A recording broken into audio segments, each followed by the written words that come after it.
mạng y tế, vì sức khỏe cộng đồng. Chào bạn, bạn đang nghe audio chuyên mục tin y tế trên website mạng y tế.vn. Thủ tướng Campuchia nhớ kỷ niệm 5 lần được Chủ tịch nước Trần Đại Quang cắt tóc.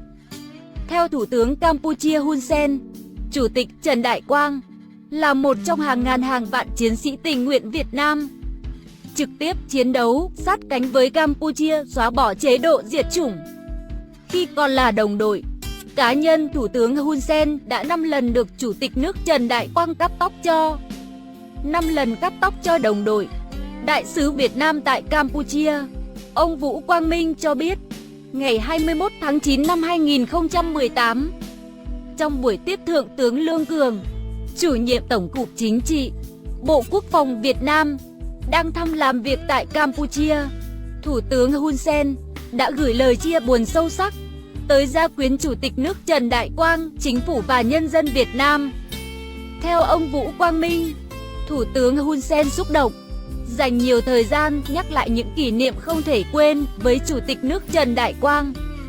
Thủ tướng nói rằng, Campuchia đã mất đi một người bạn tốt. Đại sứ Vũ Quang Minh chia sẻ, Chủ tịch nước Trần Đại Quang và Thủ tướng Campuchia Hun Sen từng là đồng đội. Ông đã 5 lần cắt tóc cho ông Hun Sen. Ảnh Thông tấn xã Việt Nam, Thủ tướng Hun Sen kể lại, Chủ tịch Trần Đại Quang là một trong hàng ngàn hàng vạn chiến sĩ tình nguyện Việt Nam trực tiếp chiến đấu sát cánh với những người anh em đồng chí Campuchia để xóa bỏ chế độ diệt chủng.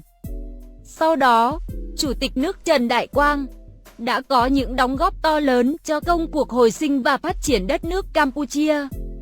Đặc biệt, Thủ tướng Hun Sen bồi hồi xúc động chia sẻ, khi còn là đồng đội đã 5 lần ông được Chủ tịch nước Trần Đại Quang cắt tóc cho.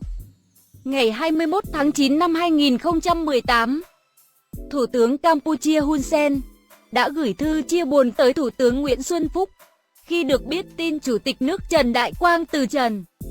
Trong thư, Thủ tướng Hun Sen nhấn mạnh, Chủ tịch nước Trần Đại Quang là một nhà lãnh đạo lớn và đáng ngưỡng mộ của đất nước và người dân Việt Nam, và ông là một người bạn tốt của Campuchia.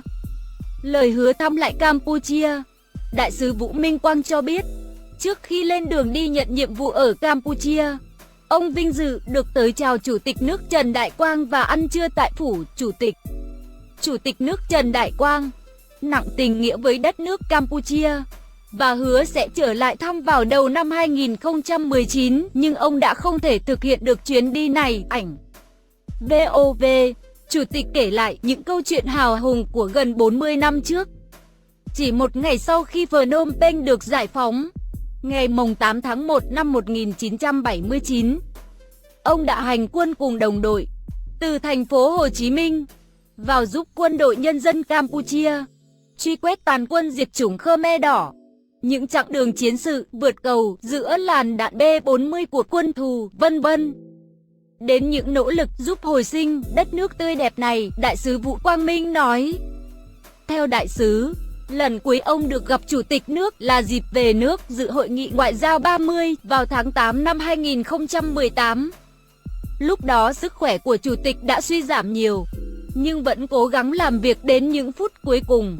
Khi bắt tay trước khi chúng tôi ra về, Chủ tịch Trần Đại Quang còn hứa sẽ sớm sang thăm lại Campuchia, có lẽ đầu năm 2019. Sau chuyến thăm Việt Nam của Quốc vương dự kiến cuối năm nay 2018, Đại sứ Vũ Quang Minh xúc động.